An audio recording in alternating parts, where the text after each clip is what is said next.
और आगे खबर की ओर आपको ले चलते हैं और आपको बता दें कि प्रदेश में शहजाद भट्टी नेटवर्क के खिलाफ पुलिस के बड़े एक्शन की खबर है, जहां पाकिस्तानी बदमाश से जुड़े लोगों के खिलाफ यूपी पुलिस ने कार्रवाई तेज कर दी है।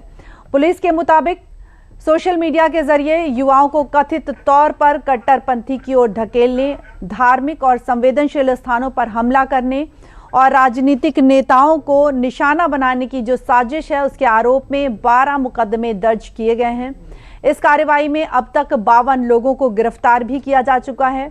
यूपी पुलिस के मुताबिक ये जो नेटवर्क है, ये कथित तौर पर पाकिस्तान की खुफिया एजेंसी ISI और पाकिस्तानी बदमाश शहजाद भट्टी के निर्देश पर काम करता था। यहाँ पर आरोप ये भी लगाया गया है कि सोशल मीडिया प्लेटफॉर्म के जरिए भारतीय युवाओं को नेटवर्क से जोड़ा जाता था और जिसके बाद उन्हें कथित तौर पर कट्टरपंथी की ओर ढकेला जाता था और आपराधिक जो गतिविधियां हैं उनके लिए तैयार किया जाता था।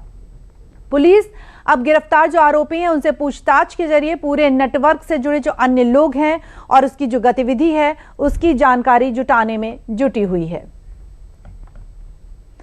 ADG law and order Amitabh Yash ने शहजाद भट्टी के नेटवर्क के खिलाफ पुलिस के एक्शन के बारे में जानकारी दी है। उन्होंने क्या कुछ कहा है कि यूपी STF और ATS ने केंद्रीय जांच एजेंसियों के साथ मिलकर बड़ा और निर्णायक अभियान चलाया है। इस पे निशाने पर पाकिस्तान स्थित जो कुख्यात गैंगस्टर और आतंकी हैंडलर शहजाद भट्टी हैं। पाकिस्तान की खुफिया एजेंसी ISI के निर्देश पर पाकिस्तानी गैंगस्टर शहजाद भट्टी नेटवर्क द्वारा सोशल मीडिया प्लेटफॉर्म्स के माध्यम से भारतीय नवयुवकों को जोड़ा जा रहा है।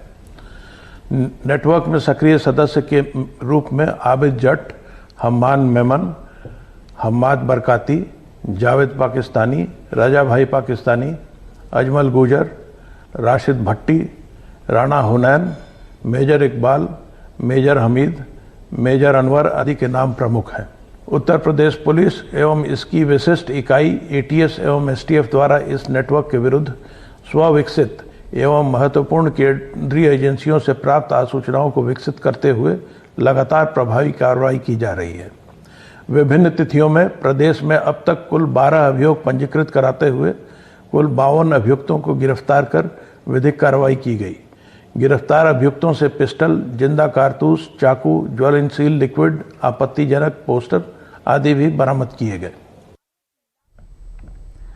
तो बता दें आपको कि अमिताभ यश ने शहजाद भट्टी नेटवर्क के खिलाफ पुलिस के एक्शन के बारे में जानकारी दी। उन्होंने साफ तौर पर कहा कि यूपी STF और ATS ने केंद्रीय जांच एजेंसियों के साथ मिलकर एक बड़ा निर्णायक अभियान चलाया है। और इस खबर पर अधिक जानकारी के लिए हमारे साथ जुड़े हमारे सहयोगी विकास सिंह जी। विकास, स्वागत है आपका। विकास, बताएं कि यूपी पुलिस ने शहजाद भट्टी नेटवर्क के खिलाफ जो बड़ा अभियान चलाया है उसकी क्या कुछ जो पूरी कहानी है वो जानना चाहेंगे और आपसे, और अब तक क्या कुछ जो कार्रवाई हुई है वो की गई है। देखिए, शहजाद भट्टी है जो पाकिस्तानी है, इसको ISI के प्रेशर पे ये सारे काम कर रहा है जो पुलिस की अभी तक जांच में आया है। लखनऊ से जो लोग 4 लोग गिरफ्तार किए गए थे उनसे भी पूछताछ की गई। ये गैंग लोगों को सबसे पहले जो युवा होते हैं उनको कट्टरपंथ की राह पे ले जाते हैं। पहले उनसे छोटे छोटे काम कराते हैं, रेकी का काम करवाते हैं, आगजनी का काम करवाते हैं और इसके बाद एक बड़ी घटना को अंजाम देने के लिए उनको तैयार करते हैं। पूरे प्रदेश में यूपी ATS और STF ने जो इनके पीछे कार्रवाई की है और साथ साथ जो इनको जानकारी मिली है अपने द्वारा या सेंट्रल एजेंसी के द्वारा, उनके आधार पर इन लोगों को पकड़ा गया और इन लोगों को पकड़ा गया तो 12 मुकदमे दर्ज किए गए हैं जिनमें से 52 लोग पकड़े गए हैं और इन लोगों से अहम जानकारी मिली है कि बहुत ही खतरनाक मंसूबों के साथ लड़कों को तैयार किया जा रहा है और उनकी मजबूरियों को फायदा पहले उठाया जाता है। जो अगर वो गरीब हैं, कमजोर तबके के हैं, उन ऐसे लोगों को पहले पैसों को लालच देते हैं, फिर कट्टरपंथ की तरफ ले जाते हैं। ऐसा उनको साहित्य पढ़ाया जाता है, उनको इस तरीके से मेंटली ब्रेन वॉश किया जाता है उनका। फिर उनको टॉस्क दिए जाते हैं, छोटे छोटे टॉस्क देते हैं पहले, इनको पूरा करिए। फिर उसके बाद उनको धीरे धीरे बड़े टॉस्क के लिए तैयार करते हैं। इनमें चाहे वो पेट्रोल पंप हो, चाहे वो रेल हो या बड़े नेता हो, इनके घर की रेकी करने को कहा जाता है। तमाम जो बड़े प्रतिष्ठान हो उनके रेकी करने की बात सामने आई है। तो यूपी STF का यही कार्रवाई कर रही है अब इनसे पूछताछ के बाद कि इनसे जुड़े अन्य लोग, इनके कितने सहयोगी हैं उनको भी खंगालने का काम किया जा रहा है। जी विकास, जैसे कि आपने कहा कि कमजोर लोग और गरीब लोगों को इसमें जोड़ा जाता है, तो जांच में जो नेटवर्क है उसके निशाने पर कौन सा स्थान है और कौन से लोग हैं, और जो साजिश है उसको लेकर पुलिस के अहम सुराग अब तक क्या कुछ मिले, और किस तरह से कौन से जो ऐसे मतलब एक्शन है जिनके जरिए जो उन लोगों को उकसाया जाता था युवाओं को? देखिए, ये लोग सोशल मीडिया के माध्यम से पाकिस्तान से जुड़े थे और शहजाद भट्टी गैंग है, इसके बारे में भी एडीजी एलो ने बताया उनके कितने वहां पर सहयोगी हैं, और इनके साथ जो यहाँ पर जो काम कर रहे थे वो एटीएस और एसटीएफ के राडार पे आए, उनको पकड़ा गया और उन्हीं से मिली जानकारी के अनुसार ही ये सारी बातें बताई गई। और उन लोगों के पास से तमाम सारे बहुत सामान भी मिले हैं, चाहे वो हथियार मिले हों, चाहे वो साहित्य मिले हों, तमाम सारे झंडे मिले हों। ये लोग भड़काऊ पोस्टर कहीं लगाते हैं, अलग अलग जरिए अलग अलग तरीकों से ये समाज में विद्वेष फैलाने का काम करते हैं और समाज में अशांति फैले।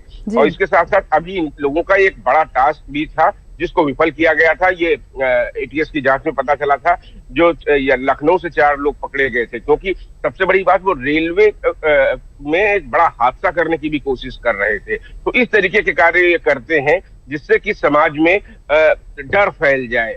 तो इन लोगों के खिलाफ बड़ा एक्शन लिया गया है। और सबसे बड़ी बात जो अहम कड़ी है, जो 52 लोगों की गिरफ्तारी हुई है, अब इनकी पूछताछ के आधार पर अन्य लोगों से जो जुड़े तार हैं इनके, उनको खंगाला जा रहा है। जो नेटवर्क है उस पर पाकिस्तान में किस तरीके से कार्रवाई होती है, अंतर्राष्ट्रीय दबाव किस तरीके से बनाया जाता है, वो तो अलग मुद्दा है। लेकिन फिलहाल यूपी एटीएस और एसटीएफ दोनों इस मामले को गंभीरता से देख रहे हैं और आसपास ऐसी घटनाएं ना हो उसके लिए लोगों को सचेत भी करते हैं, युवाओं को जागरूक भी करते हैं। लेकिन सबसे बड़ी बात है कि जो इनका बहुत नेटवर्क फैला है वो ऐसे गुमराह लोगों को अपनी तरफ करने की कोशिश सोशल मीडिया के माध्यम से कर रहे हैं। उनका एक बड़ा जरिया बन रहा है सोशल मीडिया, जिसका ये लोग प्रयोग करते हैं और युवकों को आतंकवाद की तरफ ले जाते हैं। बिल्कुल, बहुत बहुत धन्यवाद विकास तमाम जानकारियां शेयर करने के लिए।